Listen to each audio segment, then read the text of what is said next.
All right, it is 7 o'clock. Good evening, everyone. I'm Dawn D. Mercer-Plank of WIS-TV, coming to you live from the historic Booker T. Washington Auditorium on the campus of the University of South Carolina in Columbia, South Carolina. We want to welcome you to Palmetto Family's Faith and Family Forum, a town hall for the candidates for United States Senate. Now, I'm going to be moderating our forum this evening, which will feature 7 candidates for United States Senate appearing in alphabetical order. Each candidate will appear here alone on stage to provide an opening statement, followed by a question and answer session with our 2 distinguished panelists, Dr. Orrin Smith of Palmetto Family Council and Ellen Weaver of Palmetto Policy Forum. Let me go ahead and introduce them and tell you a little bit about each. Dr. Orrin Smith is president of Palmetto Family and a member of the Board of Trustees of Coastal Carolina University. He earned his PhD in political science from USC, has written extensively on politics and public policy, and has provided political commentary to more than 50 different news outlets around the country, including WIS-TV in the Midlands. Miss Ellen Weaver is the founding president of Palmetto Policy Forum, which is in its first full year of operation.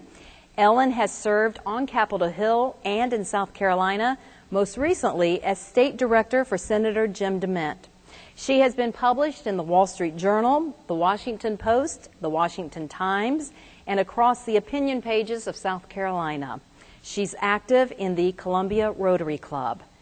And for those of you in the Booker T. Washington Auditorium or watching online, we ask you to use the hashtag PFC Town Hall, PFC for Palmetto Family Council Town Hall, and that way you can get involved in the discussion in real time tonight. Our candidates are in their individual green rooms back there. They will remain sequestered without our live feed until their time on stage. So let's get started.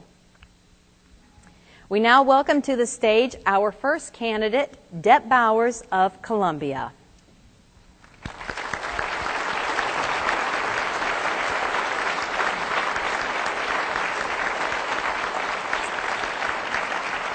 Mr. Bowers, to begin our discussion this evening, our panelists have asked each candidate to prepare opening remarks to answer this question, which you received in advance. And the question is, Palmetto Family believes that the family is the foundation of society and has been working for 20 years to defend and strengthen the family.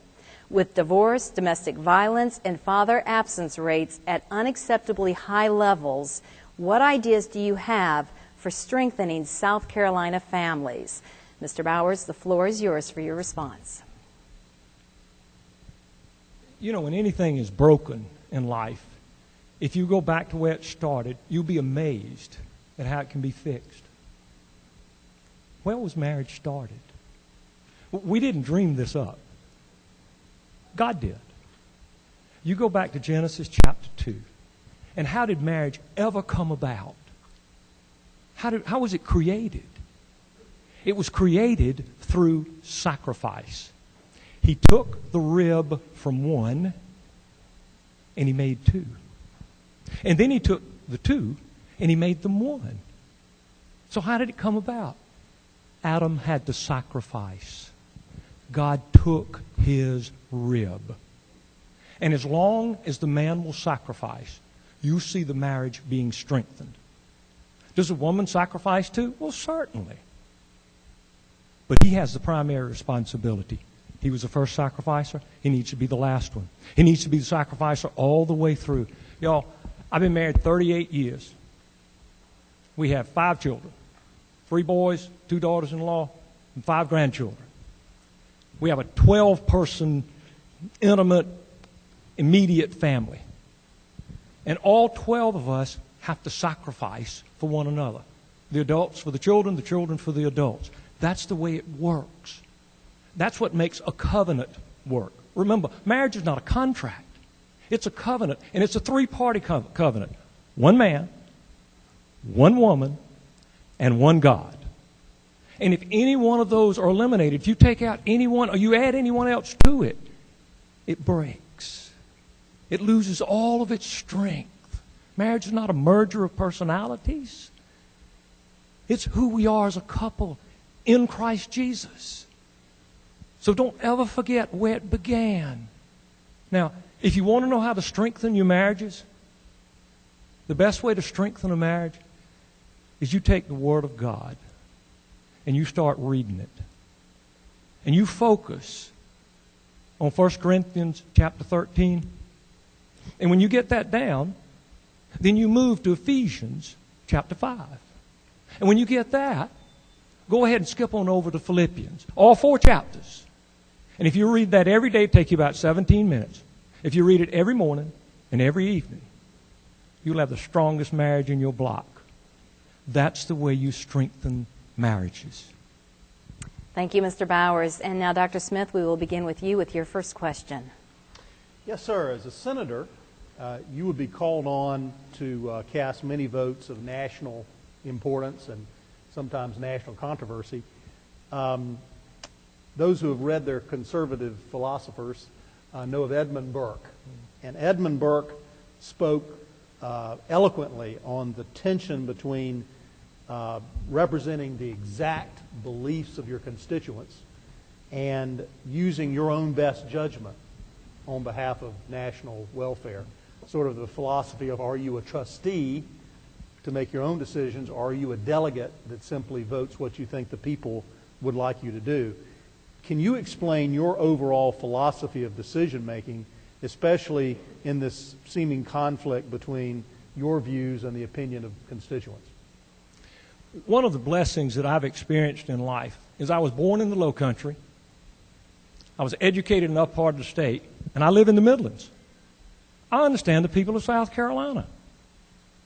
I don't find a conflict between what I hear coming out of your voices and what I believe. Oftentimes we have questions that are phrased to us as either or.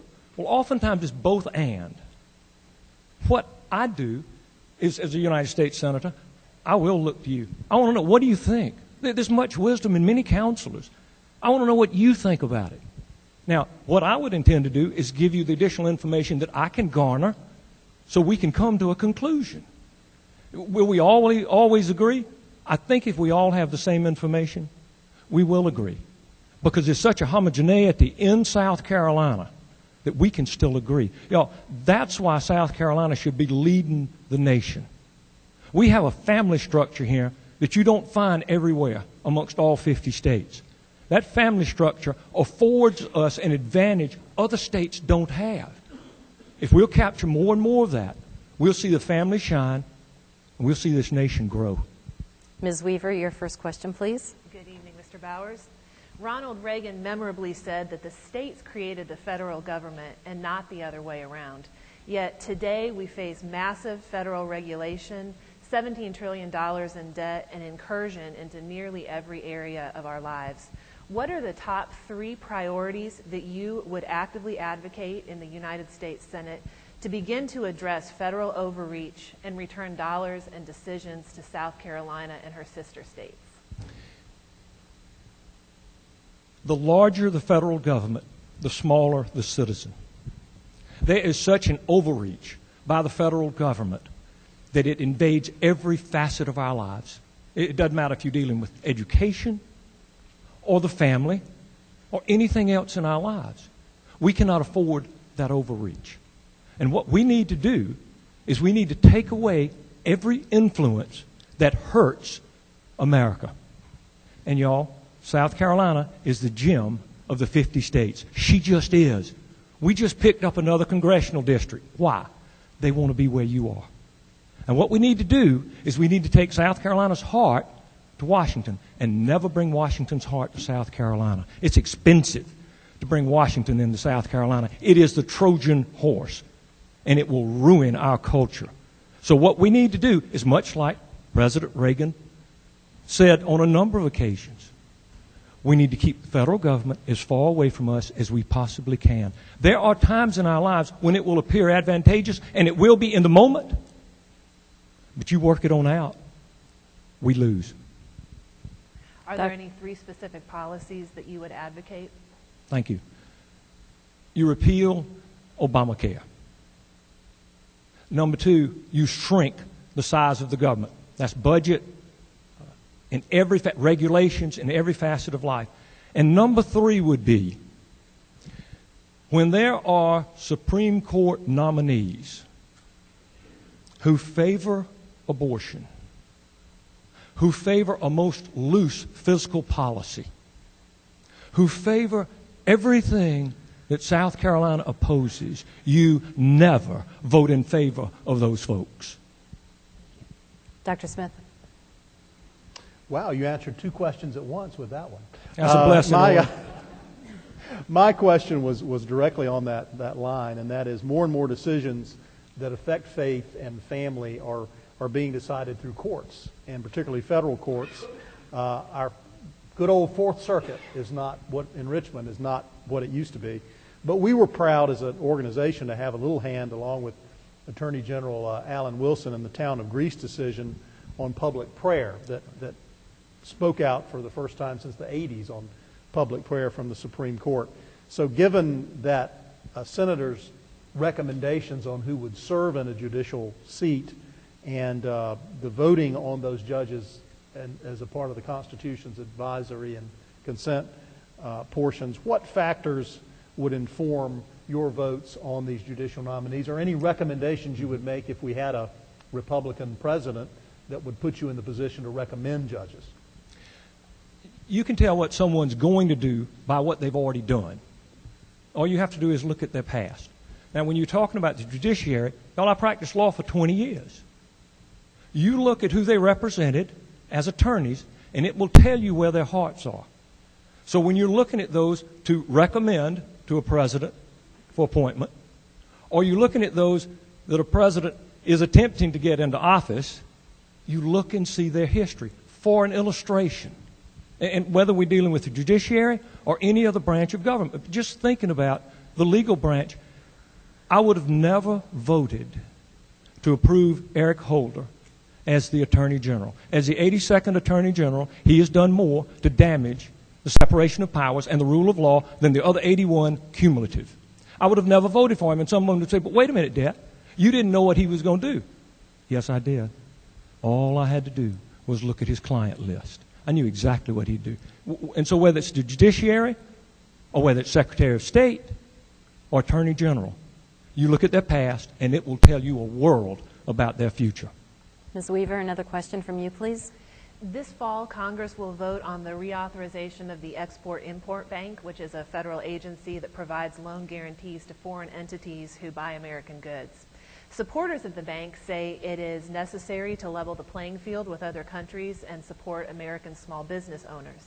Opponents of the bank say that it has very little to do with small business and is an unsustainable example of corporate welfare, with 80 to 90% of the bank's loan portfolio being spent in support of 10 large multinational corporations. Do you support reauthorization of the Export-Import Bank, and if so, why? We need to always be aware that when the federal government enters into business, it may help the business in the short term, but long term, the business is going to be crippled. The Export-Import Bank can do much good. And in South Carolina, exports are critical to our economy. They're crucial. They're vital to our welfare. So we want whatever we can do within the bounds of propriety to encourage exports. Nonetheless, crony capitalism is no place for the government to be, and they have been there. And the federal government likes to pick winners and losers. And we cannot support anything that affords that. So when we're dealing with the Export-Import Bank or any other federal entity, what we need to do is weigh out our involvement on a piecemeal by piecemeal basis. Is it worth the expenditure? Can we afford it? Because what we don't want to do is be in the business of picking winners when the free markets ought to do that. Dr. Smith, if you have a quick question, we can get that in. Yes, here's a quick question. Defending our nation is the responsibility of U.S. military power. As our senator, what considerations would you take into account in determining whether the U.S. should commit military forces? Maybe give an example, if you can, of where military power was used when it was a mistake, and maybe an example of where we should have gone in and asserted our military strength, and we did not.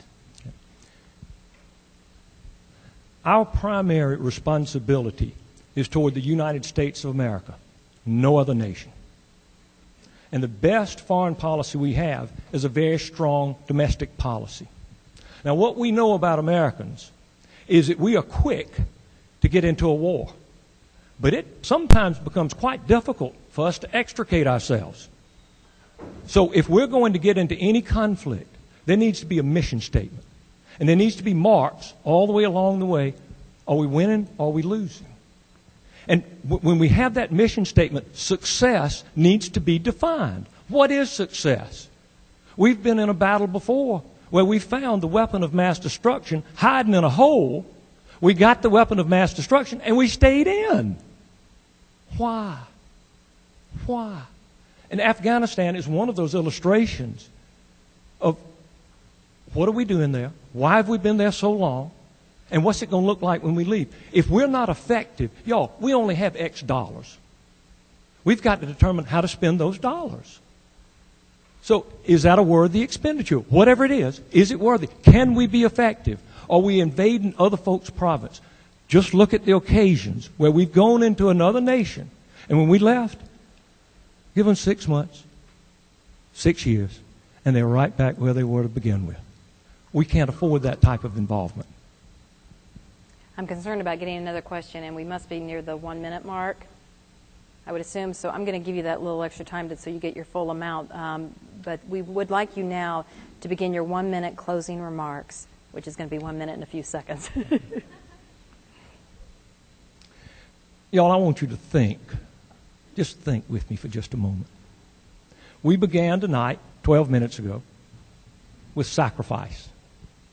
Sacrifice is what builds the family. Sacrifice formed the United States of America.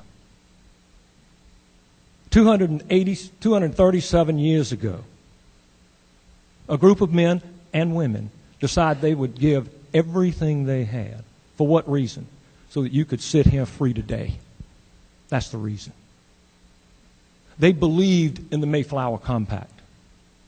They came out of the ethos of the Declaration of Independence. They framed the Constitution. They were the people of 1776. How did they do that? How did George Washington and John Adams? How did James Madison, Thomas Jefferson, and you know all the rest of the names? How did they do that? They sacrificed. About 20 years ago, the Lord called me into ministry. I left a 6-figure, lucrative law practice to go into a less than $50,000 gospel ministry. I wouldn't take anything for it. I wasn't the only one that sacrificed. My wife, who had never worked out of the home, our 3 sons who were in private school, they all sacrificed. And you know what? You can ask them this afternoon, was it worth it? Worth every bit of it. Sacrifice.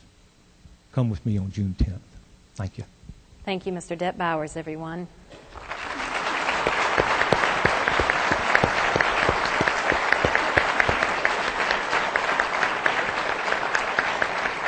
And now we welcome to the stage our next candidate, State Senator Lee Bright.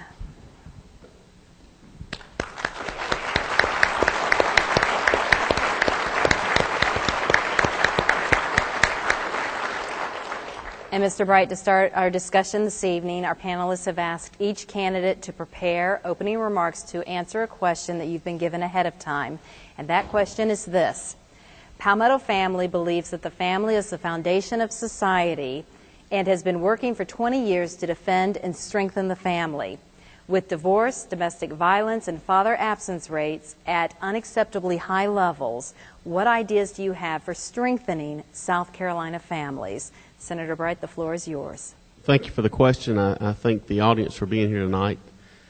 The family is the bedrock. I was on the Palmetto Family Council before I was elected to the state senate with Orrin Smith. I enjoyed my time there. What we've got to do is, number one, we have fought so hard in this state for the marriage amendment to the Constitution. And you see these federal judges who have become tyrannical decide that sovereign states, when they pass a law to protect marriage, these federal judges want to rule that invalid. What we can do is elect people to Washington that will only support judges when they are judges that are strict constructionists to the Constitution. Now, I was a little concerned that we didn't want to have a bicker fest tonight, and I don't want to have a bicker fest, but the current senior senator from South Carolina has voted for 2 Supreme Court judges who were not in the idea of the framers, who one has even made public comments that we need to look to foreign courts when making decisions. We've got to have true judges that are going to observe the Constitution and the rule of law and not try to make law from the bench. And that'll protect our families. When you look at what's going on with the abortion verdict from 1973, the culture of death that's been on our land, we need to make sure we put judges on that bench that are going to overturn Roe v. Wade. We've got to put a stop to it in this country. And if we don't, and the thing of what's happened with this federal government, the federal government has become the father to so many of these families. And that's got to stop. That shouldn't be the role of government. But what's happened is over time is this culture of dependence that has been fostered by the federal government, starting with the Great Society. This war on poverty. You look at what it's done, it's generated more poverty. What Johnson and Carter and now Obama have done to this country, we've got to take it back and let fathers be in charge. And we've got to turn back to God. I mean, that's a spiritual problem with the family. We can't force families to stay together. But what we can do is foster a government that is supportive of the family. Senator, I'm going to ask you to take a couple steps forward. I just fear our guests over here may not be able to see you as you're speaking. Okay. So a couple steps. Thank you so much. Dr. Smith, your first question. Okay, Senator, you answered a question that I asked a candidate earlier very well in that question. So I want to move on to something a little different. We all know our immigration system is broken and must be addressed with both justice and compassion.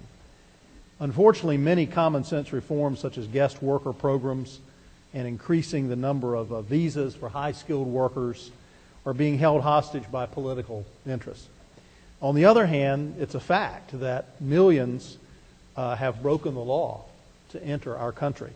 So what is your plan to deal effectively with America's immigration dilemma? The Fourth Amendment is very important to me. I don't want folks just because of the color of their skin to be searched for papers. But if people are found here illegally, they need to be deported. I mean, this thing of ignoring the rule of law and the burden it's putting on our schools, on our hospitals, I mean, the rule of law should be observed. And American citizens, I mean, you think about this border security and the fact that we don't know who's coming across. We've got to secure the border, but I don't believe in a path to amnesty. I think what's going to happen, if you have a path to citizenship, what will happen is these folks are going to, that are here are going to come and they're going to vote Democrat. That's what's going to happen. You're going to dilute the conservative vote in the Republican Party. Now, the senior senator from South Carolina made a comment to La Raza that he was going to tell the bigots to shut up. And this amnesty bill is going to basically tell the conservatives that are concerned about the rule of law to shut up. I'm not for diluting the conservative vote. Now, I am a Scotch, Irish, Cherokee, German, English descendant. We are a nation of immigrants, and I understand that. But we've got people here in this country that are legal citizens that cannot find work. We've got veterans that have come home from war that cannot find work. And to think about what's going on in our Veterans Administration, I wish that we showed the compassion to the veteran that we show to the illegal immigrant. It's a disgrace the way that things are going in this country, and they need to change. Ms. Weaver, your first question, please. Ronald Reagan memorably said that the states created the federal government and not the other way around. Today we face massive federal regulation, a $17 trillion debt, and incursion into nearly every area of our lives. What are the top 3 priorities that you would actively advocate in the U.S. Senate to begin to address this federal overreach and return dollars and decisions to South Carolina and her sister states? We've got to repeal Obamacare. That's number 1. This is a takeover of the economy. The federal government has done a terrible job when it gets involved in anything. And you can't point to one. You look at our veterans, how they're treated. You can't point to one thing that our federal government does well. Why would we want to give them more power? The power over our health care. And I tell you, it's just been breaking my heart listening to these stories. If we're going to treat our heroes the way they've been treated, how are we going to treat the average ordinary citizen when we're dealing with health care. So we've got to put a stop to that. I would push the federal government out of education completely. Common Core was a travesty. I was a co-sponsor of the bill for South Carolina to get out of Common Core when Lindsey Graham didn't know what Common Core was. We've got to get the federal government, the overreach, out of our lives. The states, we should be returning the power to the states, whether it's really, if you go down the line, the states, you can, listen, it is so hard to defeat a sitting U.S. senator. It is a gargantuan task. But you can beat a state senator, you can beat a state house member, you can beat a county council member. That's why you want it local. So that way when these guys get out of line, you can get rid of them. Because we're having a heck of a time doing that here in South Carolina. But I want to tell you something. If we return it to the states, the people, it will be returned close to the people as the founders intended. They never intended. Our forefathers would not tolerate this federal government. You think we had a skirmish out in Utah? I'm going to tell you something. Our founders would never tolerate a federal government that's out of the control like this one is. Dr. Smith, please. I'd like to follow some of the arguments you're making there about national security with this question. Clearly, defending our nation is the first responsibility of the national government, the federal government. And U.S. military power is to be used only for the national interest. Many sons and daughters of South Carolina have answered that call of duty to serve their country, and some have paid the ultimate price. As our senator, what are the considerations you would take into account in determining where and when the United States should commit our military forces? Maybe give an example of when our military forces were held back when they should have been used, and maybe when they were used when they should not have been inserted into a conflict. Well, I can't think in recent history where they were held back when they should have been used. I mean, our military has become the military of the world. And that's not what the founders intended. It was for our national security. It was for our national interest, and it ought to be our vital national interest. And, you know, a lot of people talk about the ultimate sacrifice. If you're not willing to send your child into that battle, we shouldn't go. It should be that important. And these politicians that view the military as army men on a board, something to go have a press conference about. I mean, you think about it. Who in their right mind would want to put boots on the ground in Syria? You've got Assad and the Iranian Guard on one side, Al-Qaeda, Hezbollah, and the Muslim Brotherhood on the other. Let them fight. Don't put an American in harm's way getting in the middle of a terrorist fight. It's insane. These elected officials that don't mind. I tell you, we recognized a young man who dove on a hand grenade to save a fellow military man's life. I mean, the courage that these men and women have, they're not deserving of the politicians. These politicians we have, I'm going to tell you something, it breaks my heart. Arms, legs, lives lost. That's not, they swore to uphold and defend and protect the United States of America. Not all the countries of the Middle East, not all the countries of Europe, not all the countries of Asia, but the United States of America. And I will not support going into any conflict unless the vital interest of the United States of America is at stake. Kyle Carpenter would be the one to whom you refer. Ms. Weaver, your chance now. This fall, Congress will vote to reauthorize the Export-Import Bank, a federal agency that provides loan guarantees to foreign entities that buy American goods. Supporters of this bank say that it's necessary to level the playing field with other countries and support American small businesses that export. Opponents of the bank say that it has very little to do with small business and is an example of corporate welfare, with 80 to 90% of the bank's loans being spent in support of 10 large multinational corporations. Do you support the reauthorization of the Export-Import Bank? I do not support it. I voted against it in the state Senate. There was a resolution to encourage Congress to support that. I voted against it. I do not support it. Listen, this is us versus them. Those of you that are watching on television, we got to take our country back. Those of you in the audience that haven't already decided on the candidate, we got to take our country back, so pick one that's going to do it. It's become us versus them. There's a ruling class in Washington, D.C. 7 of the 10 wealthiest counties in the country are suburban Washington, D.C. They are strangling the private sector. 40% of GDP is federal government spending. I mean, come on. We got to stop them. We can't just, they keep telling us it's for our own good, and they run us up to $20 trillion in debt. We're heading that direction. Unfunded, when you go through Social Security and Medicare, we're up to $100 trillion. We got to say stop. These planned economies don't work. It didn't work in the Soviet Union, and it's not working here. Dr. Smith, please.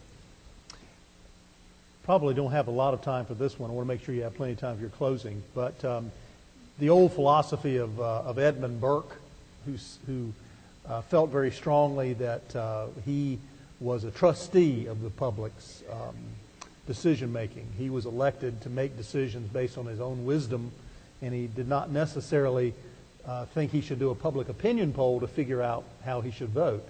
The other side of that coin is you want to be responsive to your constituents. So are you a trustee on behalf of them? Or are you a delegate of their wishes? So how do you straddle that? This is not a direct democracy. This is a republic. You elect your leaders to make the decisions. And then, when it comes election time, you can change them if they don't make the right decisions. Obviously, there should be. When I'm your U.S. Senator, what I'm going to do is I'm going to come home and listen to South Carolina, and I want to hear how you feel. I'm not going to be out cavorting with the Muslim Brotherhood over in Egypt trying to figure out what's going on over there. I'm going to worry about this country. And I'm going to worry about your state. And I'm going to be talking to you when we take recess off. I'm not looking to be a national figure. What I want to do is get our country back. And these people in South Carolina elected Jim DeMint. They can elect a conservative. We've shown we can do it. Now, we elected Hollins a lot.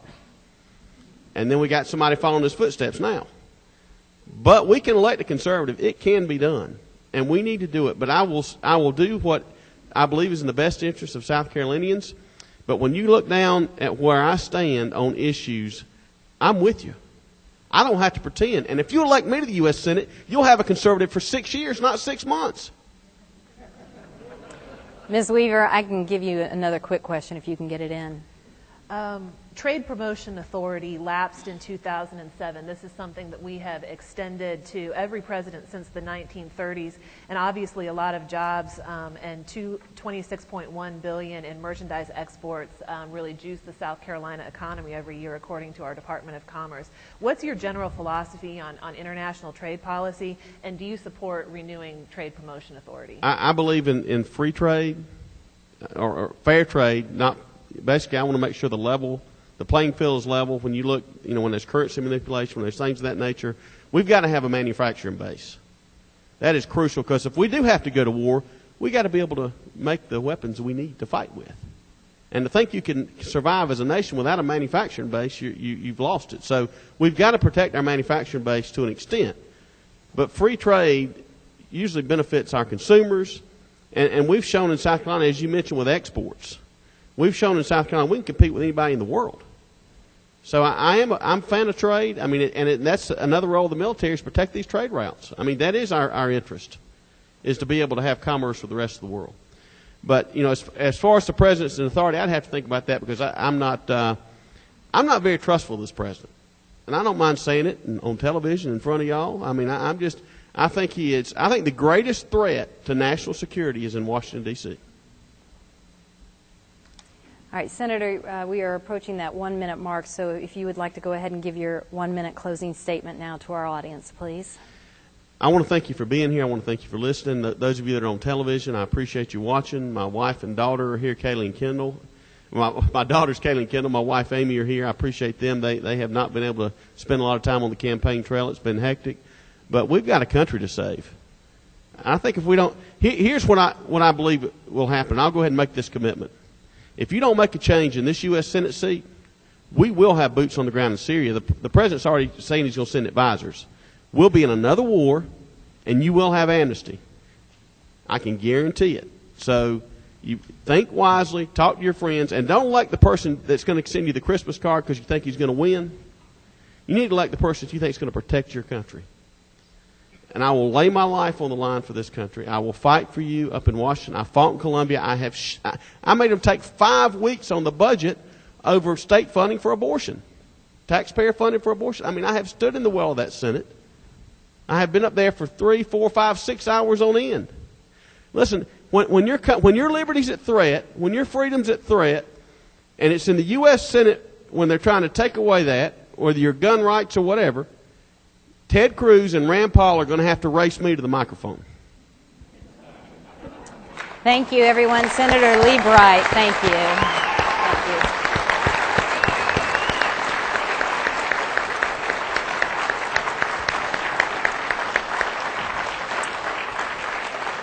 And now please welcome to the stage our next candidate, businessman Richard Cash.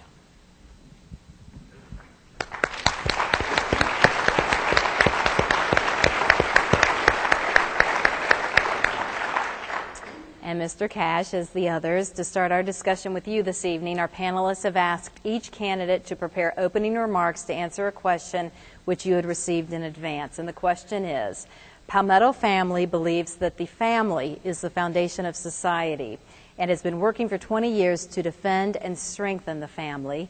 With divorce, domestic violence, and father absence rates at unacceptably high levels, what ideas do you have for strengthening South Carolina families?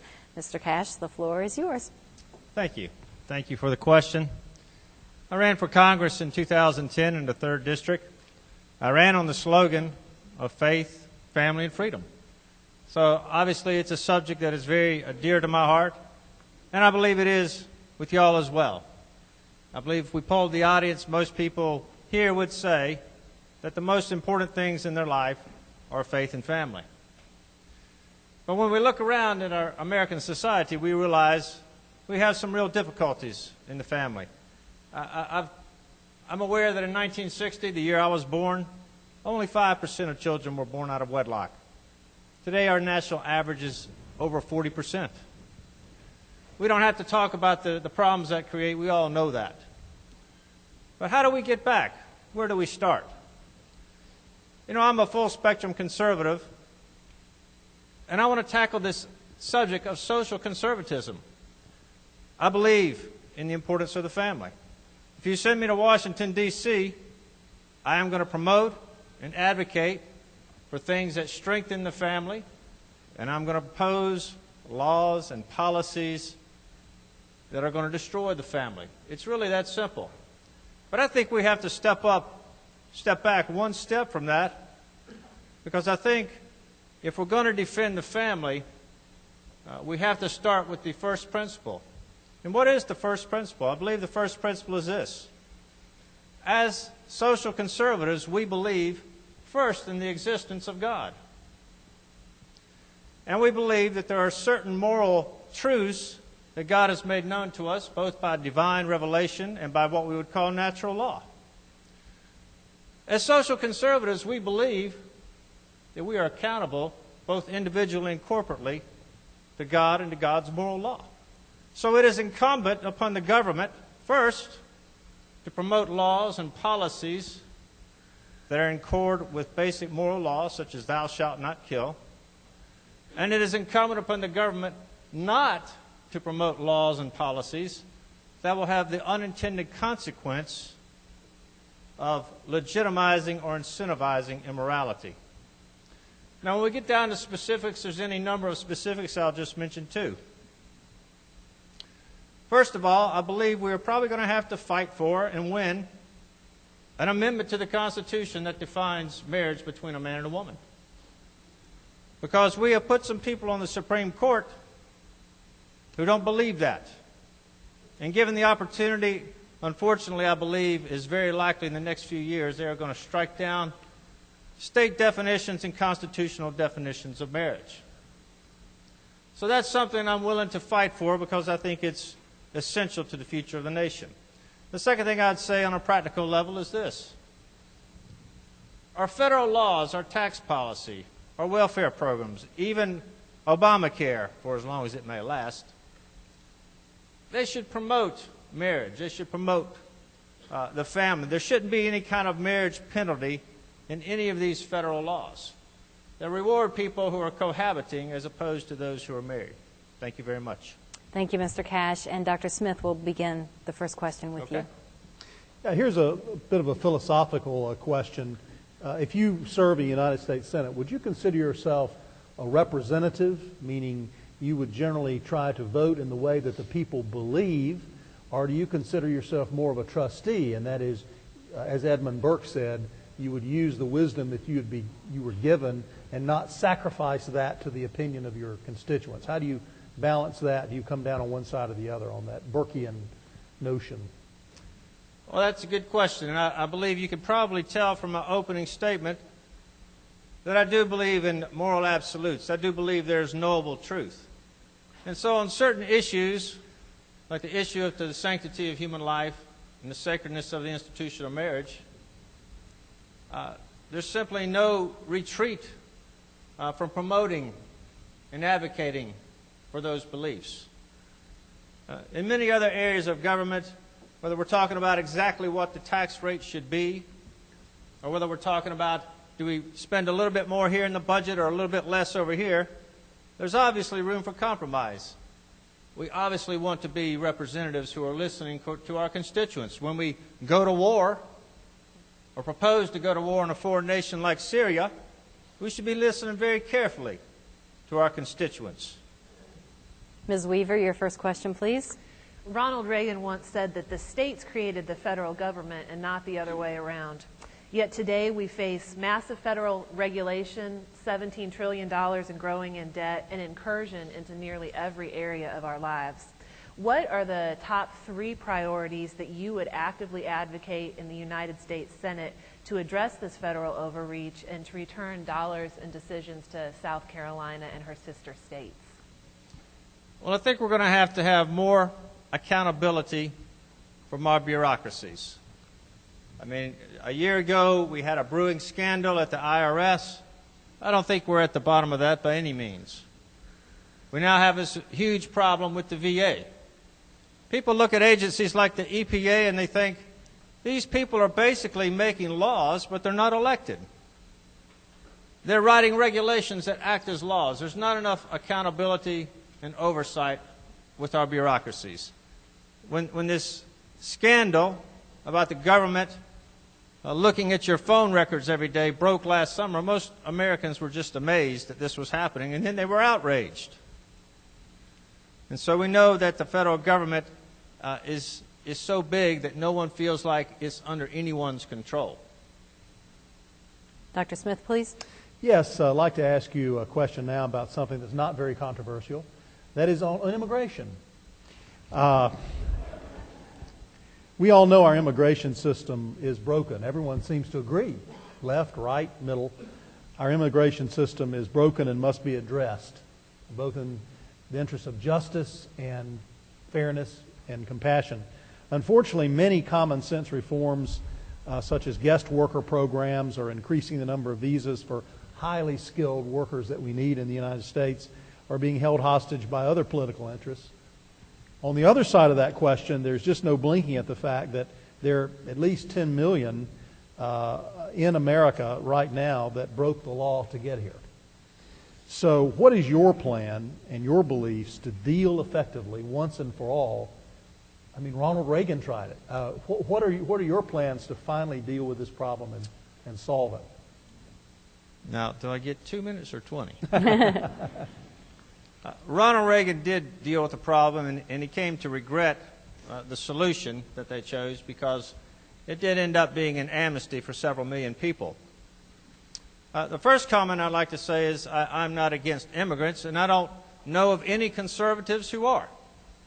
But I know of lots of conservatives who believe in the rule of law, who believe that we are and have been, from our founding fathers, a nation of laws.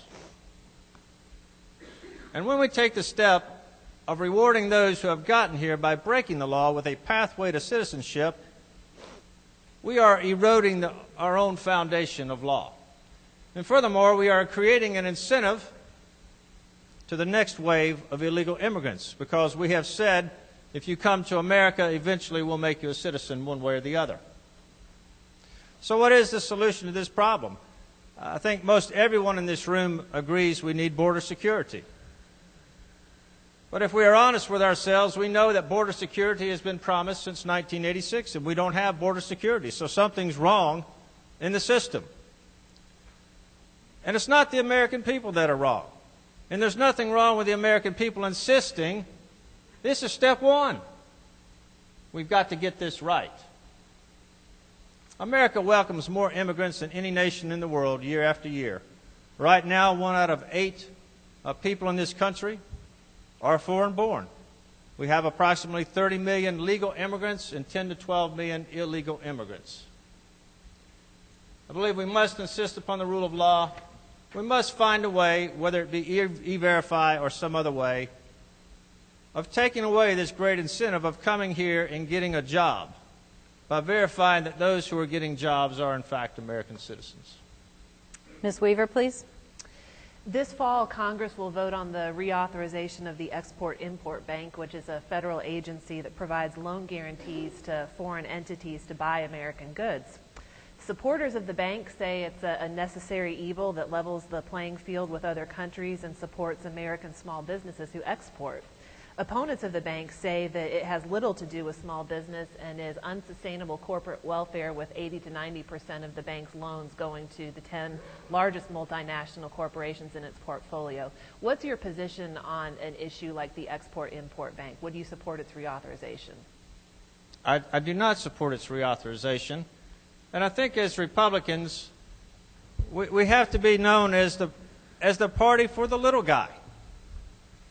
You know, not as the party for big business, not as the party for bailouts, but as the party for the little guy, the small business owner, the one who is struggling to build a business, hire people, build it up.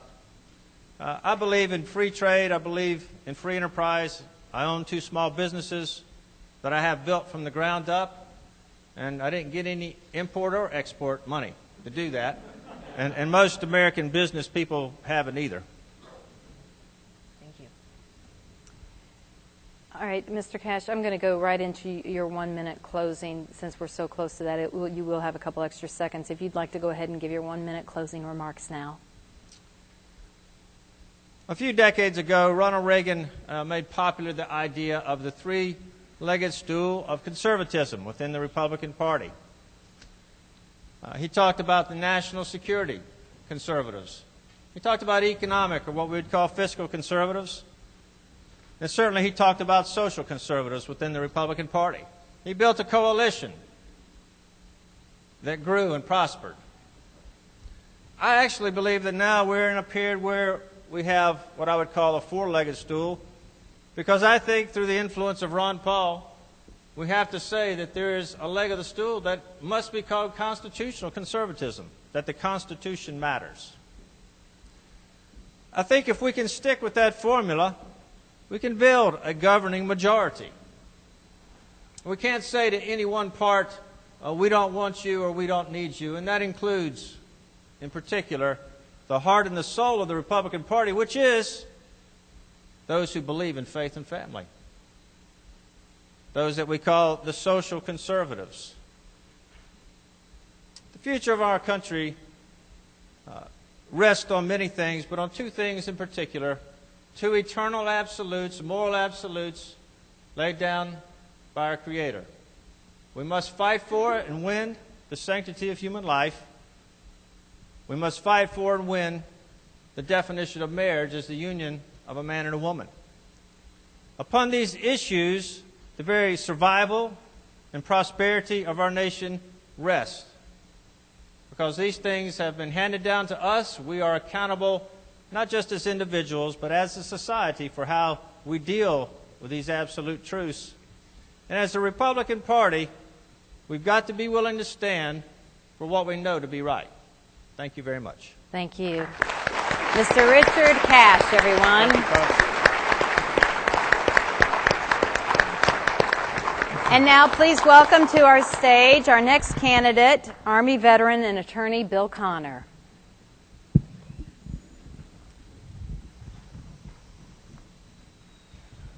Running the mic back around. Oh. Here it comes. Run quickly.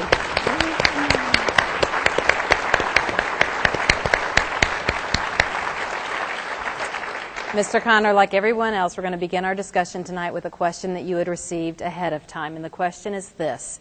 Palmetto family believes that the family is the foundation of society and has been working for 20 years to defend and strengthen the family. With divorce, domestic violence, and father absence rates at unacceptably high levels, what ideas do you have for strengthening South Carolina families? Mr. Connor, the floor is yours. Now, first of all, thanks for having me here. 2 things about my life. 24 years ago, I raised my right hand to swear to support and defend the Constitution against all enemies, foreign and domestic. Over 11 years ago, I was brought to a saving faith in the Lord Jesus Christ. And I say those two things because when I was brought to a saving faith, I came to realize our founders established a nation on biblical principles. Obviously, issues on life and marriage, and we'll hear about that. 100% pro-life, 100% marriage is Matthew 19. But also, the founders understood biblically what government was supposed to be. Government was about the sword, protection. The church was about charity. And when they established our system, they established a system that would be one that would limit the power of government. You know, I'd like to go up to the Senate and go back to the Constitution because I'm a Christian. One of the first things I do is abolish the National Department of Education because it's not in Article 1, Section 8. There is no power for it. But also these economic issues tie into the family. If you look at the 1960s and look at a lot of things we did, we not only got rid of Bible reading school prayer, no-fault divorce, abortion on demand in the 1970s, we also went to Johnson's Great Society, and that's caused a million problems. I want to get us back to what our founders taught us in the Constitution about a biblical form of government, and that's what I'm going to do as a senator. I'm going to focus on. All right, thank you, Mr. Connor. Dr. Smith will give you the first question. Yeah, I just want to get right into national security with you. This is clearly an issue you know something about. Our founding documents call for providing for the national defense, and clearly defending our nation is the first responsibility of the federal government. The question is, with so many sons and daughters of South Carolina who've answered that call and served their country, and some who've paid the ultimate price, what considerations would you take into account in determining when and where we should commit forces? Are there examples maybe even you could give us where forces have been committed, where it was a mistake, or opportunities where we could have made a difference and we did not commit forces in the world? Thank you very much. This is the most important thing a senator does. It's things like declaring war and sending our troops to combat. I've been there. I've seen the sacrifices on the battlefield. It's not pretty. And once you've been there, you're the last person in the world that will ever send a troop overseas unless there is a vital national interest. I pulled this Declaration and Constitution out because I carry it everywhere with me. This gives the duty of declaring war to Congress. It also gives Congress the duty, by the way, of raising the military, funding the military, and governing the military. So something I'd like to mention here is this whole issue of pushing Christianity out of the military, of radicalizing our military, is something that's got to stop. That's part of my duty. But as far as going to war, vital national interest. It says provide for the common defense. Now, I volunteered for Afghanistan. 3,000 Americans were killed on our soil from a mission plan in Afghanistan. That was a vital national interest to protect everyone here, including my 3 children, my wife of 23 years. But there are other missions that, looking at, for example, the missions against Serbia, very questionable in bringing military force in those areas. Becoming involved in, for example, Egypt. My uncle's a Christian Egyptian. I served in Egypt on the peacekeeping mission between Egypt and Israel. I know that country. And I will say this, Senator Graham made a terrible mistake getting involved in that situation because basically the Christians were about to lose everything the Constitution was about to be under. That was something that the military stepped in to save. But before we send troops, the one criteria is it a vital national interest? Now, I'll say this much too. Our founders sent Marines to fight Barbary pirates within a decade or so of signing the Constitution. There are times we've got to send troops overseas, and I'm willing to do that for a vital national interest. Ms. Weaver, please. Let's talk a little bit about federalism. Ronald Reagan memorably said that the states created the federal government and not the other way around. Yet today we have a $17 trillion debt and incursion into nearly every area of our lives. What are the top 3 priorities that you would actively advocate in the U.S. Senate to return dollars and decisions to South Carolina and her sister states? Thank you. That is a great question. It ties right into what I keep pulling out, is the Constitution. The first thing is, I'm going to tell you, this education issue is critical to our future.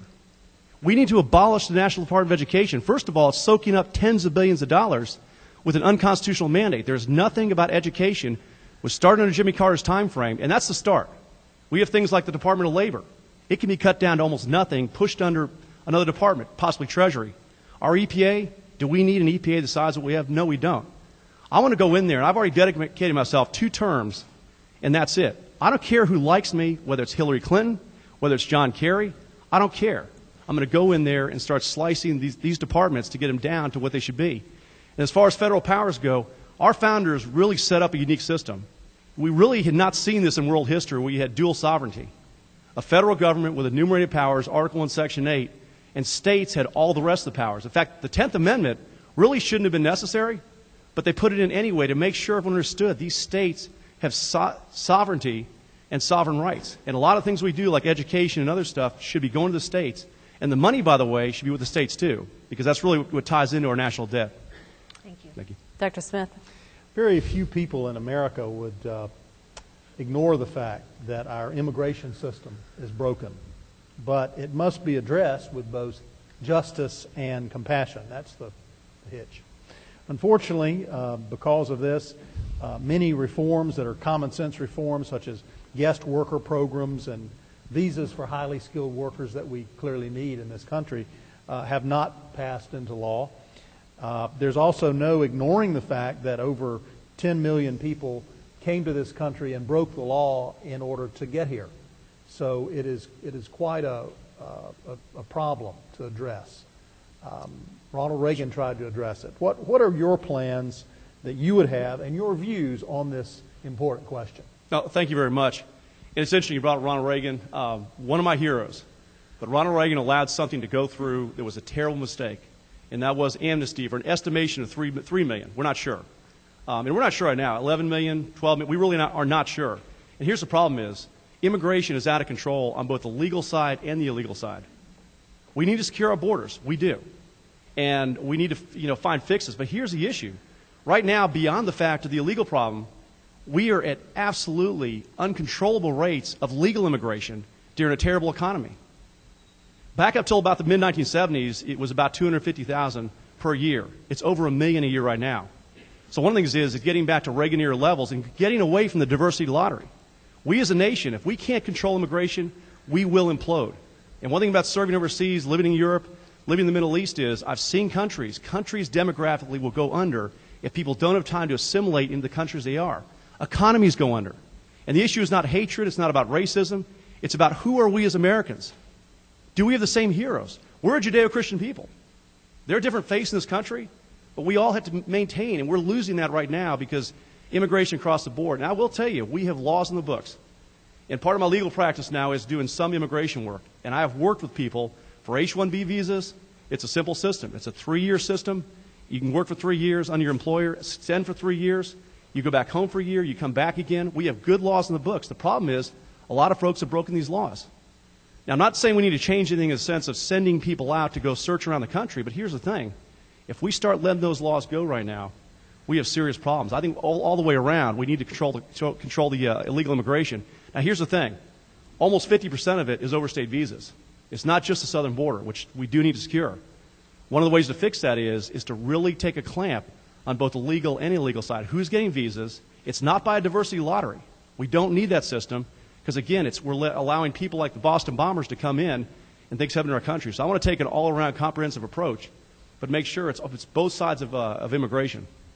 Ms. Weaver, your question, please. So this fall, Congress will vote on the reauthorization of the Export-Import Bank, which is a federal agency to provide loan guarantees to foreign entities to buy American goods.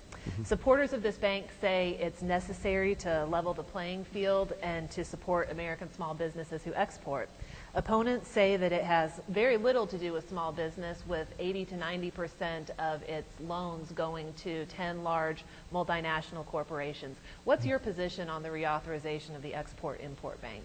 Yeah, here's the thing overall, is I'm all about free trade that's fair. If you want to know sort of economically, I'm an Austrian school economics guy. I love Adam Smith and what he wrote about wealth of nations. Trade can work. It really does. But it's got to be something that's fair. And I also believe in the free market. Now, there's certain nations, for example, China, devaluing currency and doing various different things. There are other nations the same way, where we do need to stand up to make sure we do have a true level playing field. But you get very concerned on this end of American taxpayer dollars being used in this kind of manner. Again, $17 trillion debt at this point. $17 trillion. We cannot sustain this right now as a nation. And we need to be looking at ideas of ways to get free trade, but also take care of nations like China and others that are not playing going by the playing field, and handle it that way. Thank you. Quick question, Mr. Smith. What's your favorite movie? Wow. this was a shot in the dark, but yeah, I think comes right to mind Saving Private Ryan, for example. You hear that from an infantry military guy as a Ranger. Just incredible, Braveheart, Passion of the Christ. Here's the thing, being an American, what's so great is we maintain that revolutionary spirit. One of the things that brought me to politics is on the battlefield, I was with Europeans. And God bless them, they're our brothers in arms and everything else. But we're different. We like to fight. We're revolutionary people. And so one of the things is we can turn this nation around, the things we see wrong, and we can do it. And I think about movies, it's always sort of great movies that really pump us up, and those are some ones that come right to mind.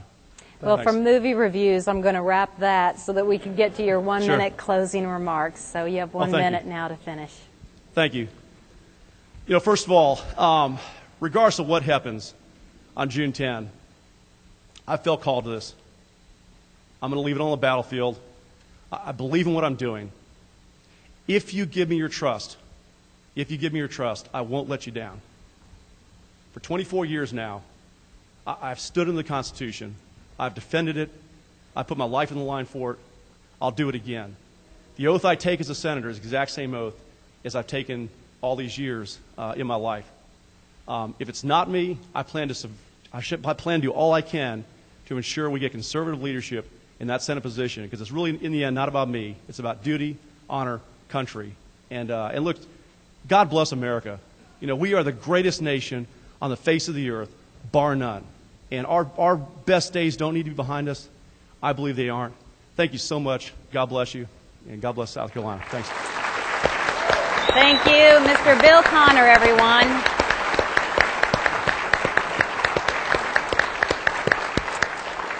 And now we would like to welcome our next candidate to the stage, Senator Lindsey Graham.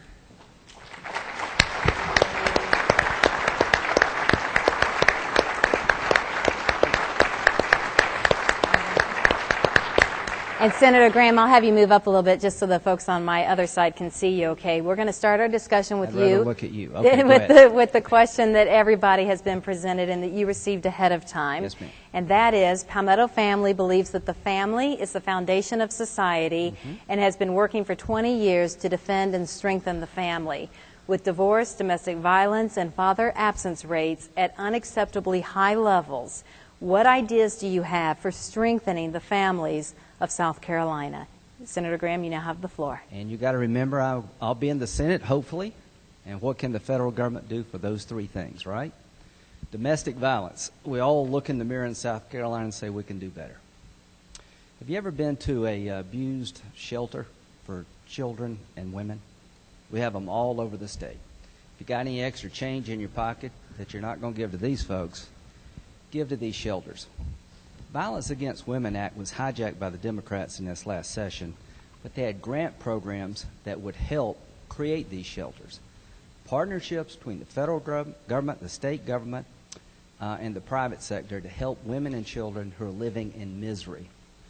Victims advocates. There's grant programs to help prosecutors who are victim advocates. As to the offenders themselves, some of these guys might be turned around when it comes to domestic violence, but anybody ever worked in the family court? I've been a guardian ad litem before I got in politics. Some of these guys need to go to jail and throw away the key. Divorce. To the extent that economic hardship puts pressure on a marriage, the federal government can do a lot by improving the economy.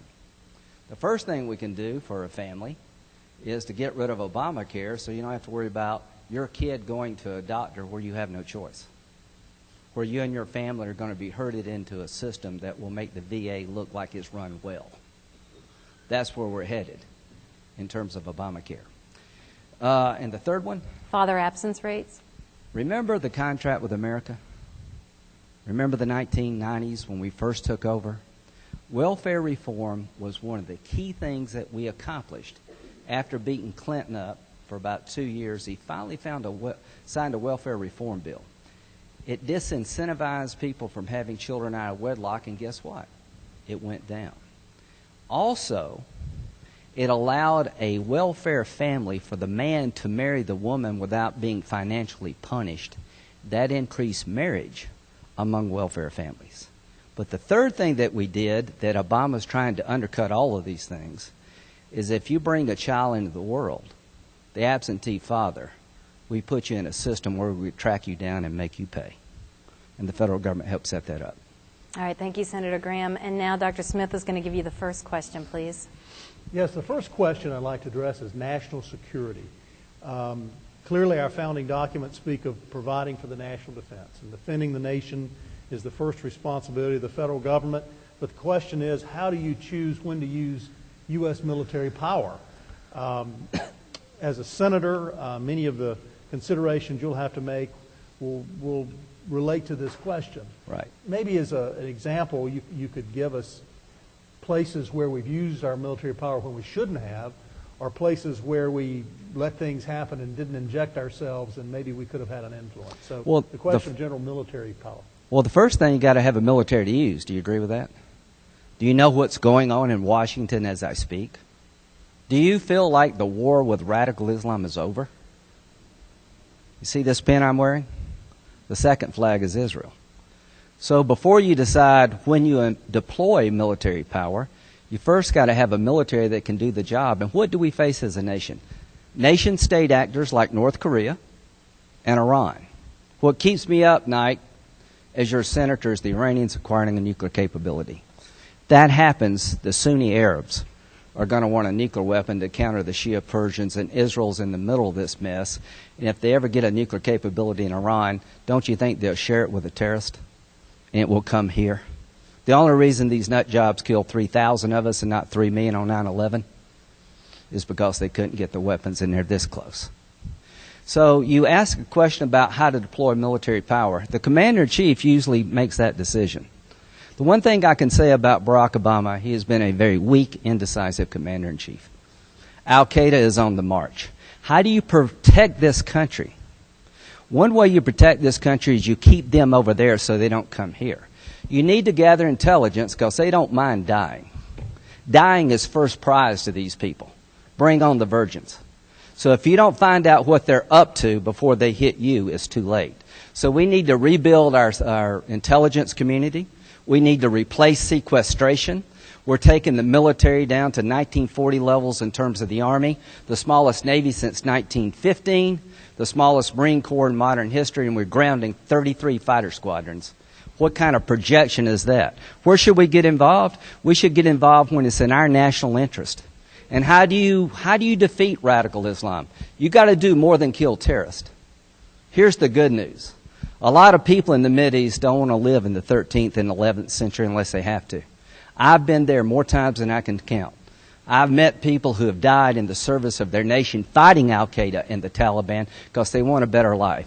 If you don't have partnerships, then you're going to have to use military force all the time. George W. Bush, and I miss him because I knew where he stood, decided to invest in Africa to eradicate AIDS for a generation of young Africans. How many of your churches have sent missionaries to Africa to help the African people with AIDS and malaria? So the way you defend this country is that you lean forward, peace through strength. You shape history, you're not overrun by it, and we're losing our capability, Orrin, to affect outcomes. And if we stay on the path that we're on today, there are more 9/11s coming. I know people are war weary, but here's what those who serve tell me. Let me get it right so my kids don't have to go to Afghanistan and Iraq. And when Barack Obama decided to tell the enemy we're going to leave Afghanistan 2 years from now with nobody behind, he took the insurance policy off the table that would prevent Afghanistan from going back into the darkness. The Taliban and Al-Qaeda are going to come back just like they did in Iraq. So I'm going to be a voice for Ronald Reagan, peace through strength, of confronting our enemies, of overwhelming ability to defeat them. Because, ladies and gentlemen, the only reason they haven't killed more of us is because they don't have the capability to do it, and they're trying to acquire it. Ms. Weaver, your first question, please.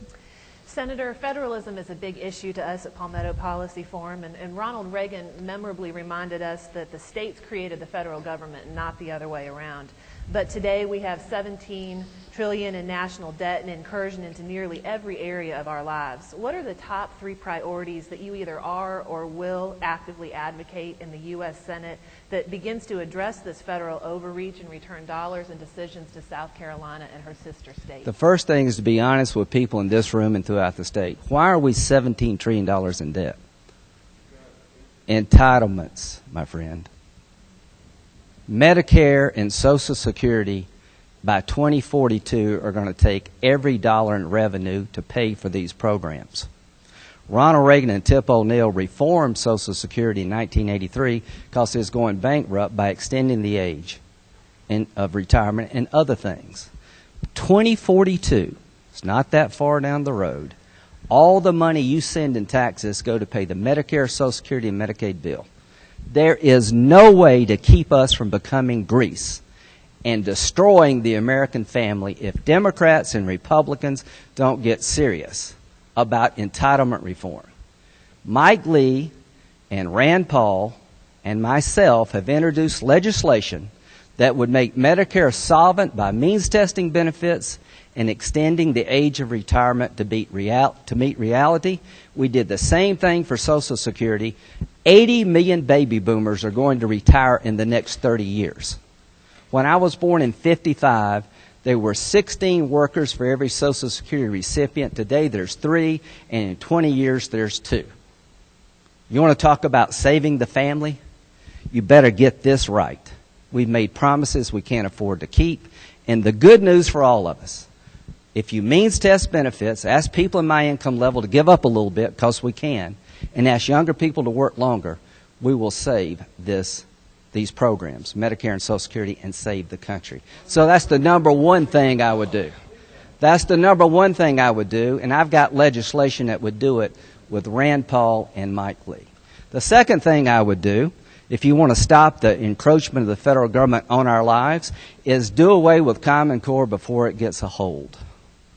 Common Core is a part of Race to the Top. Have you heard about Race to the Top? Common Core, if you adopt it, you get extra points for Race for the Top grants. So it's a back doorway to push states into accepting curriculum that's being established by the federal government. I think that is a very important issue that we need to get right before it grows. The third thing I would do is I would stop the EPA's ability to regulate carbon. Because if the EPA can regulate carbon, it can regulate anything and everything we touch. Those are the 3 things I would do very quickly to shape and restore order out of chaos. And without entitlement reform, without dealing with the retirement of the baby boomers and having rational immigration, our best days are behind us. With entitlement reform, we will dominate the 21st century. Thank you. Dr. Smith? Ask you very quickly, don't know how much time we've got left in this segment, but the issue of an easy question, immigration. Absolutely. The system is broken. We've got to address the issue of both justice and compassion. There ought to be guest worker programs. There clearly ought to be visas for highly skilled workers. But it's got caught up in a political thicket. 10 million or more broke the law to get here, but it's a sticky wicket, as the British would say. Well, let's just start with the idea of this. We got 2 borders, right? How many of you ever met an illegal Canadian? We're not being overrun by Canadians. They come to Myrtle Beach, they go swimming in March. Nobody else does. We're glad to have them. They go home. You got 11 million people here illegally, and most of them come to work because they come from poor and corrupt countries. I understand that, but you can't let everybody in the world that's poor and corrupt come here to America because we're going to create disorder in our society. So it's an economic problem. How do you solve it? Start controlling who gets a job. Have you ever heard of E-Verify? In South Carolina, to the State House credit and to the governor's credit, we have a system that you cannot get a job in South Carolina unless your employer verifies you are who you say you are using E-Verify. Go national with that. And if an employer cheats in the future, take their business, put them in jail. They deserve everything coming their way. Have you ever been in a meat packing plant? Go to one. You don't want your kids working there. Most of them are Hispanics. You got to have access to labor legally. If you're picking peaches or doing meat packing or landscaping, you can advertise till the cows come home and not get people here to do these jobs. You may not like hearing that, but I think it's true. Remember when the PGA was at Kiowa Island in 2012? They needed 600 workers to service the tournament. We advertised in Charleston area. We got 12 apply. 3 failed the drug test. I had to get on my hands and knees and beg the Department of Labor to give us 550 Jamaican maids. Senator, I'm sorry, I'm going to have to Fix immigration. wrap that, and I'll give you a few seconds for a closing remark of anything you want to tell the people. Fix problems. Don't talk about them. We're living in dangerous times. Radical Islam is on the march, and the only thing between you and them are men and women in uniform. Pray for them. Pray for Israel. Don't let our country dissolve into Greece. Fix entitlements. Ask both parties to do things they don't like for the betterment of this country. Stand up for the family. Stop a lot of the garbage on the internet. The internet's a great place, but there's a dark side of it. Make sure that every pedophile in America feels threatened. Ladies and gentlemen, this country is worth fighting and it's worth dying for. But if we don't get our act together in Washington, if we don't turn this country around before it's too late, the American dream is going to be history. I know where the problems lie at home and abroad. If you don't deepen the board at Charleston, good luck to South Carolina families forever having a job in the future. I have enjoyed the experience of being your senator, but the experience is not what I'm after. Making a difference for our country before it's too late and reinforcing the values that brought us here tonight. The family. God bless you. Senator Lindsey Graham, thank you. I can take that. Thank you.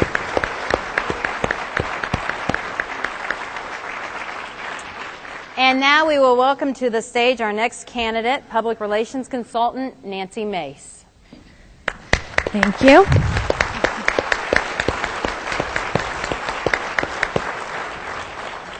And Ms. Mace, to start our discussion, and I'll ask you the same thing. If you want to take us a few steps Okay. forward, just so our folks over here can see you when you speak. This is the question that was posed to you earlier. Everyone has received this question, and it is, and I'm sure you guys have it memorized by now. Palmetto family believes that the family is the foundation of society and has been working for 20 years to defend and strengthen the family. With divorce, domestic violence, and father absence rates at unacceptably high levels, what ideas do you have for strengthening South Carolina families? Ms. Mace, the floor is yours. Thank you. Can y'all hear me all right? Recently, my mother is here tonight, but recently my parents celebrated their 50th wedding anniversary. And it was so exciting to be a part of that celebration. I am blessed and I am beyond grateful for the environment my parents fostered and the examples that they set for my siblings and me growing up. I know that the best environment to raise a child is one where in the home there are two parents, a mom and a dad. And the data, you cannot argue with it. The data says that children that are raised in a home with two parents perform better in school, they are better behaved, and they are better equipped to handle the challenges of everyday life when they grow up and become young adults. Unfortunately, our nation has spent the last several decades failing to encourage a proven and healthy model for society.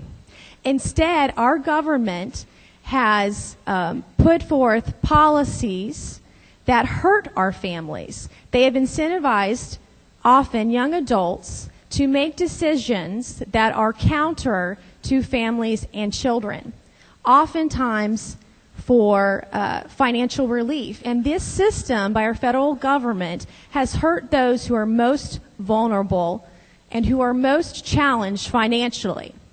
And everyone who comes up here tonight, all of us want to give you the perfect prescription, the best policy that is going to reverse this trend.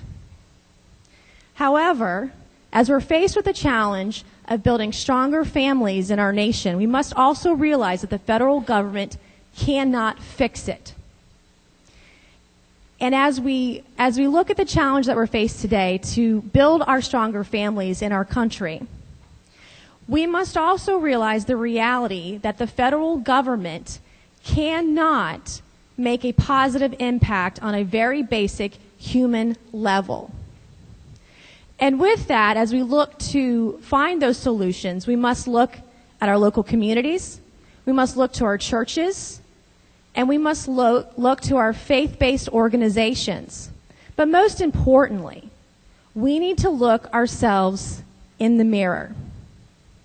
We must look to ourselves. To build families in our nation, to make them stronger, we must, when we look to ourselves, we have to look to our faith and our Christianity in order to do this and be successful. We cannot turn a blind eye and call ourselves pro-life and turn a blind eye to those young women who are most in need of help. We must shine a light, and we must set an example.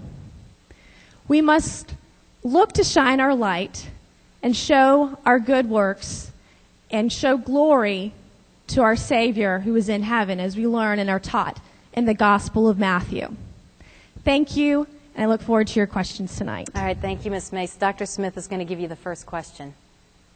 Yes, Edmund Burke, the conservative philosopher, struggled with the old idea of whether an elected official is a delegate, meaning they simply do what they think the people want them to do and vote that way as a senator, or whether they're a trustee, and that is they use their own wisdom and vote in the way that they see fit, and that's really what they owe their constituents. So it's sort of that tension between a delegate and a trustee.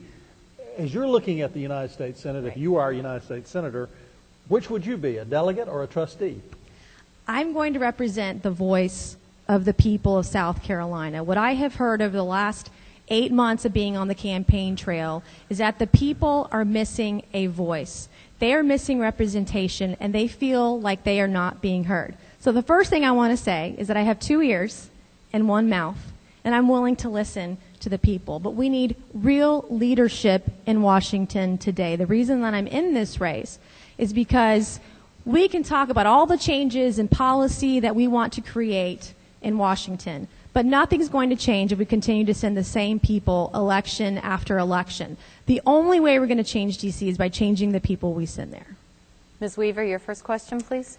A little bit about federalism. Ronald Reagan reminded us that the states created the federal government and not the other way around. Now we're facing $17 trillion in debt and federal incursion into just about every area of our lives. If you were in the U.S. Senate, what are the top 3 priorities that you would advocate to return dollars and decisions to South Carolina and her sister states? Right. At the federal level, I think that's what you're asking, the top 3 issues that I see that we need to have happen in this country. First would be term limits. Second would be to repeal Obamacare. And third would be to reform our tax policy. If I could just make a comment on each of those briefly. But with regards to term limits, because this goes back to my comments earlier, but we have to dilute the power that's in Washington. The folks who are up there are out of touch with everyday, hardworking Americans. They are out of control, and they think that you and I are here to serve them. And I'm here to say, no more, no, we are not. And the only way we're going to make changes in Washington is by changing the people that we send there. With regards to Obamacare, I have talked with small businesses and individuals every day over the course of this campaign. One of the top 3 issues I hear from small businesses is tax policy, Obamacare, and regulatory burdens. But I've talked to small business owners. I talked to a friend of mine who has a $12 million company.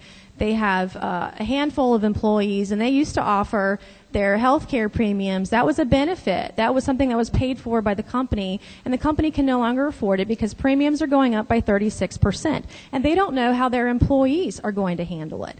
And I talked to another friend of mine a few weeks ago, maybe a month or 2 ago now, whose sister is 45 years old.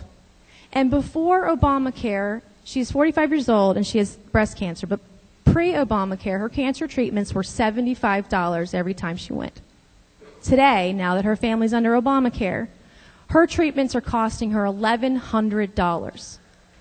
This is a family that now, for the first time in their lives, are going to the food bank. This is a health care issue that affects so many millions of Americans We need to find a solution, and that solution resides in the free market. If we had real competition across state lines, if we had portability whereby you have insurance with your employer, you change jobs, you take that insurance with you, that would cause us to have greater competition in this country. And when you have greater competition, prices go down, access to health care goes up for greater people. More people have access to better health care. With regards to tax policy, I favor a consumption-based tax policy over production-based tax policy in this country. So whether we're talking about the fair tax, a flat tax, something in between, or simpler, I'm going to favor that tax policy. But in the meantime, until that happens, we do need to decrease the tax burden on individuals. I believe we need to decrease the income tax. I believe we also need to look at the corporate tax rates. We have one of the largest corporate tax rates in the country at 39%. So it is any surprise that companies like Apple, who are here in the U.S., are headquartered in Ireland, so they can pay one of the lowest corporate tax rates in the world at 12%. We need to grow the economy, and doing that would help that as well. Dr. Smith? On national security, many sons and daughters of South Carolina have answered the call of duty to serve their country, and many have paid the ultimate price. As our senator, what considerations would you take into account in determining when the U.S. should use military force? Perhaps you could also, as a part of that, give us an example of ways in which the use of military force of the United States has been a force for good, or maybe an example where we should have used military force or gotten involved and we did not, and there was a disastrous result. Right. Well, with regards to the military, this is an issue that's deeply, deeply personal for me. I'm the daughter of a retired Army general who served 28 years in our military. Everyone in my family is either in the military, active duty, or married to someone. I, in fact, have family who are deployed overseas. So when I talk about these issues, they're deeply personal for me. With regards to how, when, where, and why we go and enter with military force in other nations, I think that we first need to understand what are the United States national security interests abroad in that case. What are our overall overriding objectives and mission in that instance? What is going to be our exit strategy as well? And with the use of force, but with going to war, and there was a debate on this last year when we were talking about going into Syria, which I opposed, but with regards to going to war, Congress should have the final authority and approval. I think the second part of your question was with regards to an example. Just for instance, I support Israel. Many of us in this room support our ally Israel. Israel is surrounded by countries that have madmen who live in intellectual and spiritual darkness. One of the things we could do to support Israel was to allow her to defend herself against her enemies. That's one of the biggest things we can do to help support our ally overseas right now. And with regards to other issues that have happened recently with Syria, I felt like there were no good choices. When Syria was being discussed last year, you could choose a murderous regime with Assad, or you could choose to side with the Syrian rebels who are aligned, like al-Nusra, with al-Qaeda. I don't feel like it is in our best interest to aid and arm our enemies or to those who want to do harm to us. It doesn't make sense to me. Ms. Weaver? Yes, let's talk a little bit about immigration. We all know that the system is broken and that we have to find a solution that balances both justice and compassion. Unfortunately, a lot of common sense reforms like guest worker programs and increasing the number of visas for high-skilled workers are too often held hostage by unions and other political interests who would benefit from a blanket amnesty for the 10 million people who broke the law to come here. What's your plan to deal effectively with our broken immigration system? I have a couple of thoughts on immigration. First, we tried amnesty in 1986 without border security or border security after amnesty. It did not work. We did not do what we said we were going to do, which so often happens at the federal level. They tell you one thing, and they end up doing another. I believe that we need to have border security first. That can come in many different forms. But ultimately, secondly, Congress needs to have the authority to approve whether or not our border is secure. Nobody else. Third, I believe that if you come here legally, if you follow our laws, if you speak English, pay taxes, and work hard like everybody else, then citizenship should be earned. And the last thing that we should be doing is rewarding those who've come here illegally with welfare and entitlements in this country. If you looked at the omnibus spending bill that was voted on in January, the federal government told us that we were prohibited from advertising for our food stamp program in Mexico. Guess what? That ended up being untrue. It is time to stop the mess in Washington. And the only way we're going to do that is by changing the people we send here. And that is why this race is so important.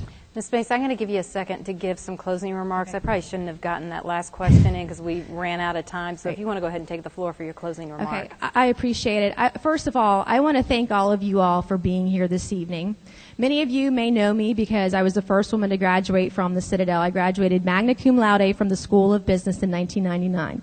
I have a master's degree from the University of Georgia. I sit on the Citadel School of Business Advisory Board. I'm on the National Board of Directors for the Medal of Honor Bowl Game, and I'm a former board member of a faith-based nonprofit called Child Spring International that provides life-saving medical treatment to children in need. I'm also a businesswoman. In 2008, I started my own small business called the Mace Group, doing technology and marketing consulting. I understand that our federal government is stuck in the industrial age. We need folks in Washington who understand how to create revenue and create jobs, who understand technology, because technology can actually save us taxpayer dollars, with whether we're talking about any type of issue. But we need folks who understand, who get what needs to happen at an economic level in this nation. We have folks in D.C., we have a senior senator from South Carolina, and when I've seen conservatives who stood up for the Constitution, they stood up against reckless spending like the bailouts. They've stood up against some of the highest tax increases, some of the most liberal Supreme Court justices this nation has ever seen. And almost always, Senator Graham is on the other side of these most important issues. It's not that I believe he's a bad person, it's that I believe his policies are wrong for America. So when I am South Carolina's next U.S. Senator, I am not going to vote to raise your taxes by $620 billion. I'm going to need to wrap you in 10 seconds. Okay. I'm not going to send foreign aid to our enemies. I'm not going to fight to get my hands on your personal phone and email records. President Obama said he wanted to fundamentally transform America when he got elected. No, we don't. We need to fundamentally transform Washington, D.C. And the only way we do that is by changing who we send there on June 10th. I need your support. Thank you. Ms. Nancy Mace, thank you. Thank you. Yeah.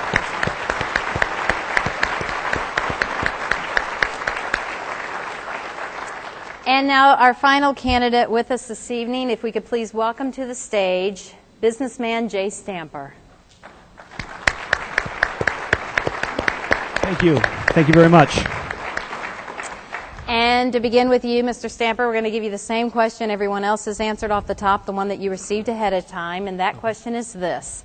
Palmetto family believes that the family is the foundation of society and has been working for 20 years to defend and strengthen the family.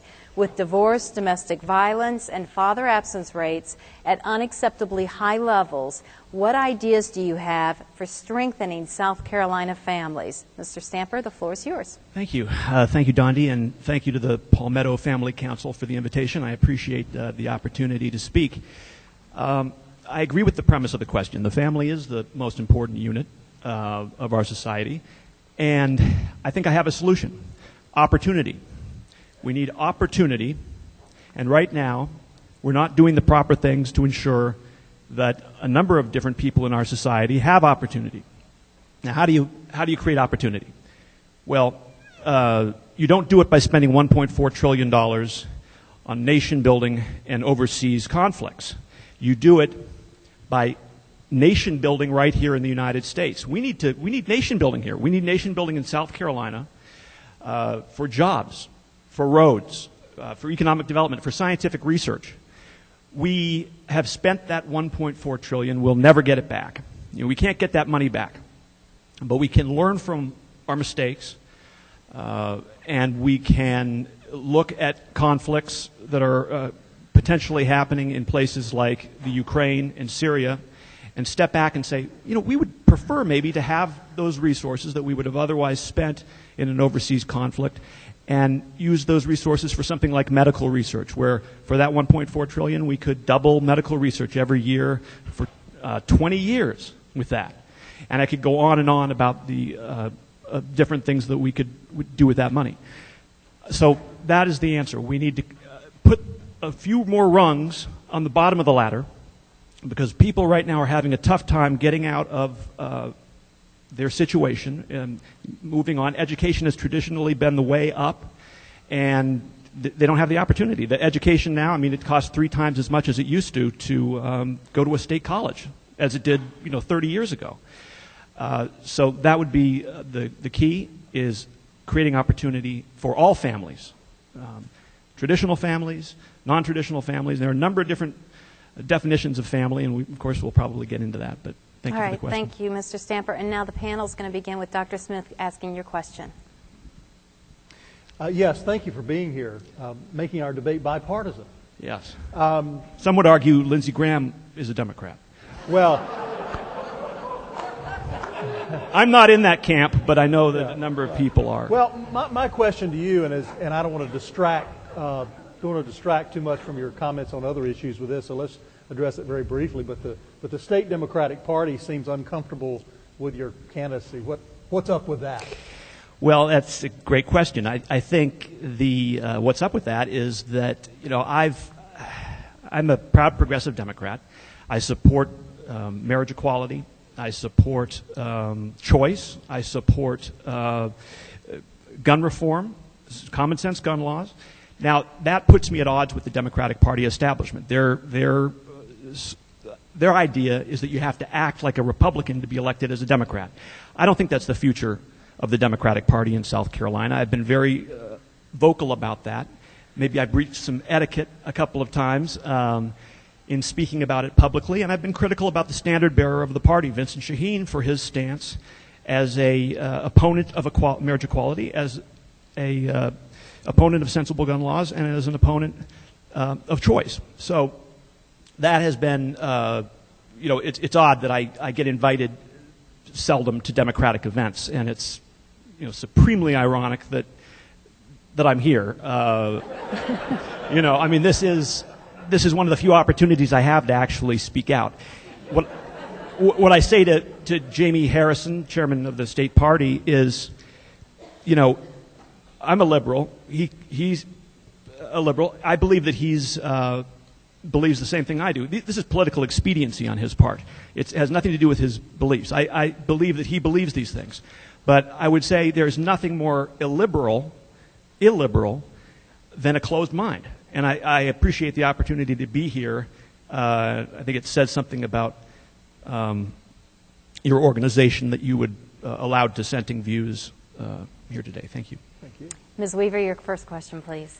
Well, I recognize that you may not recognize Ronald Reagan as an authority on much that you would agree with. But he said something that I think is pretty incontrovertible, which is that the states created the federal government and not the other way around. And I think it's also fair to say that Republican or Democrat, there are a lot of South Carolinians who are very consumed and frustrated with the fact that we have $17 trillion and growing in national debt, and that it seems like we're losing more and more control over basic decisions in our lives to an overreaching federal government. If you were elected to the U.S. Senate, what would be the top 3 priorities that you would advocate to return dollars and decisions to South Carolina and her sister states? Thank you. My answer is that we, as I said, need nation building, and we need it in South Carolina, and we need it for infrastructure, to rebuild the crumbling roads and bridges that everyone talks about. This is not a pro-business or pro-labor decision. This is everyone wins when we do this. We create jobs, we attract business, everyone wins. We need to rebuild our schools, our education system. And we need to invest. We need to invest in scientific research. I am a huge supporter of investing. You get back $217 for every $100 you put in. And we can speed cures for some of these diseases, cancer, cystic fibrosis. I mean, these are things we can actually accomplish, and a lot of it can happen in South Carolina. Thank you. Dr. Smith?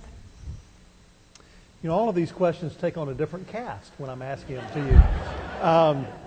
I wanted to ask you about, well, let's see what direction we want to take this.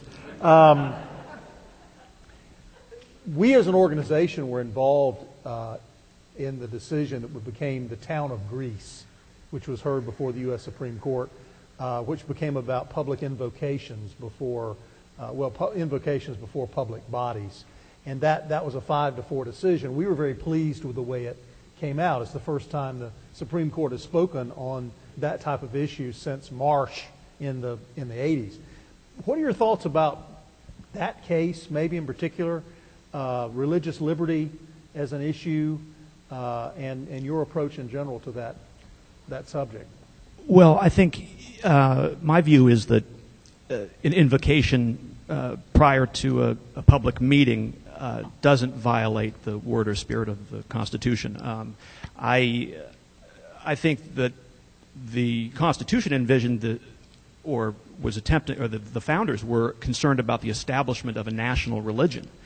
I think saying a prayer before a meeting, I'm not a constitutional scholar. That doesn't rise to my level of disagreement. So, I'm completely for religious freedom, whether you're religious, whether you're not religious, whether you believe in God, whether you don't know if there's a God. But I do think that the fundamental principle is the separation of church and state, not a town council somewhere wanting to put a Christmas tree in front of their house or in front of the office. Thank you. Thank you. Ms. Weaver, your question? So this fall, Congress will vote on the reauthorization of the Export-Import Bank, which is a federal agency that provides loan guarantees to foreign entities to buy American goods. Supporters of the bank say that it's necessary to level the playing field with other countries and to support American small businesses who export. And on the other hand, you have opponents who say that this has nothing to do with small businesses, that 80 to 90% of the bank's loan portfolio is used to support 10 large multinational corporations. So what's your position on the Ex-Im Bank? Would you support its reauthorization? No, I wouldn't. I think the Ex-Im Bank is the exact wrong way to go. We can't maintain a credibility overseas when the Commerce Department, when the President is discussing trade with other countries in a free trade scenario, and advocate that as a policy, and then turn around and be subsidizing the largest corporations. This is a bigger issue than that, because these corporations, which I'm not anti-corporation, I think corporations are great. I'm a business person myself, but I think that we need to recognize that it's not pro-business or anti-business. These big businesses are paying lobbyists, and we all know this, to write the rules the way they want that work for them. They are creating laws that are extremely complex on purpose, so that they're not easy to comprehend, and we're subsidizing these big businesses with corporate welfare. Some people call it crony capitalism, where we're basically, it's a race to the bottom where every state is saying, hey, we'll give you $140 million if you move your factory to South Carolina. And then they move, and then the governor can go out and take credit for it.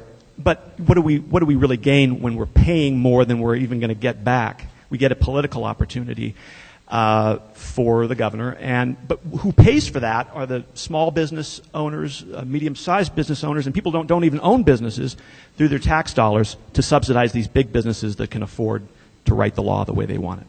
Dr. Smith, if you can get a quick question in with a fairly quick response. Yes, the issue of national security, the projection of American military power in the world. How do we decide when to use it? I have a high threshold for when force should be used overseas.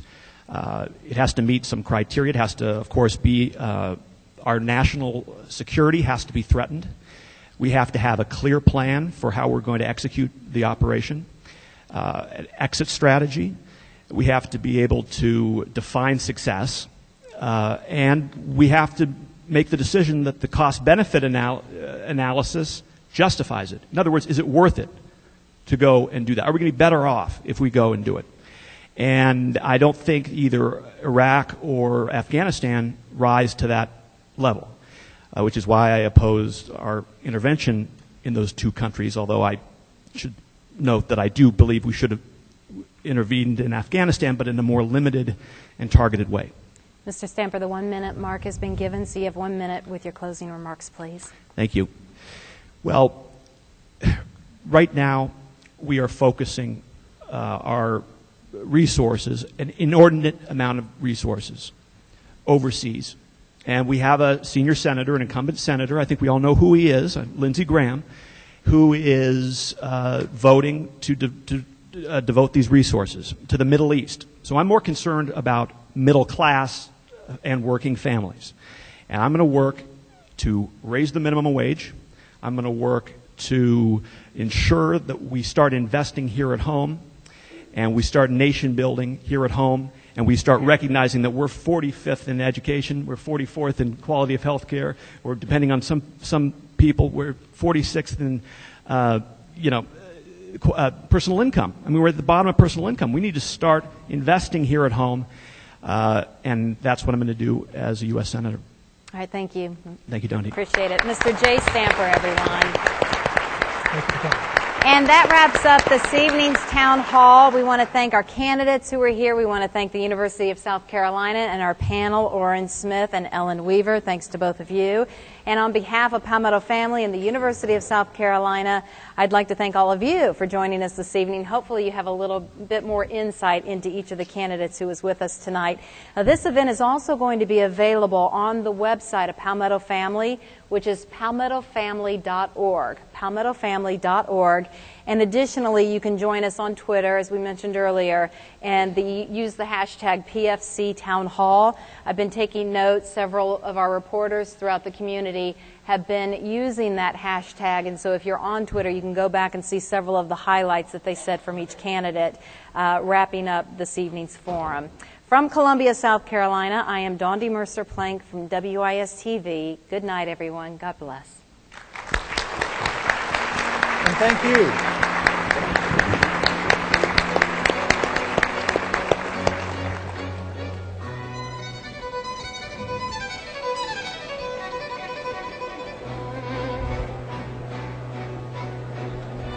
Thank you, baby.